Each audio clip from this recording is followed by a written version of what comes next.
What's up, guys? Thank you for clicking on the video. I'm not sure if I've done one of these meal prep videos yet of my Crockpot buffalo chicken. I may have, but if you're a new subscriber, so here it is. Again, I'm also just going to show you what kind of rice I use. So I am also prepping some rice. I got my water there. Got it on about, I'm gonna do medium so it doesn't make a mess. And this is the rice I use. So what I do is I just eyeball how much water I need, throw my rice in, and then once it's done and it's soft, I take a colander, one of these, and I just come to the sink and dump out the rice into here, run it under very, very, very cold water, and then basically my rice is done and meal prepped for the day or for the week, whatever I'm doing. So I'm just making a little bit of rice here because I do have a bunch of pre-baked chicken for the week, and I have frozen vegetables, so all I need to do is throw those in the microwave to steam, and then basically got a easy meal right there. So that's the rice part, and then I'm going to show you what everything you need for the Crockpot buffalo chicken. Alright, for the Crockpot buffalo chicken, you need a Crockpot liner because it makes cleanup so much easier. 1 pack of chicken, ranch seasoning mix, and buffalo wing sauce. You can use Frank's Red Hot, you can use Sweet Baby Ray's, you can use whatever buffalo wing sauce you want.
Chicken is all in there.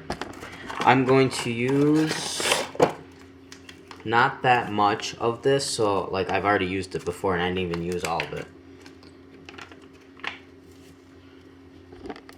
Just eyeball it. That's all you need. So that is it. And then you pour as much buffalo sauce as you want.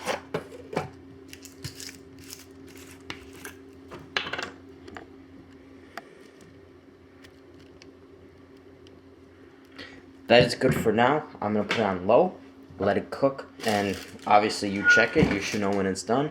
If you want to add more sauce, you go ahead. If you don't, you don't, and there you go. This will last me for about a week. And that's pretty much very easy Crockpot buffalo chicken. Alright, so that buffalo chicken is in. It's cooking. On low, it goes about 6 hours. On high, it'll be done in between 2 to 3. So it's not bad, depending on also how much chicken you have in there. But like I use that buffalo chicken in salad, and you can make a sandwich with it. You can make quesadillas with it. You can make tacos with it. You can just eat it with rice and vegetables. Like, it's very versatile. It tastes really good, so I really enjoy making that. And it's obviously a lot leaner and more healthier, especially what I found compared to like eating ground beef and tacos. So definitely enjoy it. So I hope you guys enjoyed this video. Hope it gave you some idea for meal prepping. And thank you guys for clicking on this video. And I hope you guys have a great day. And I'll catch you in the next one.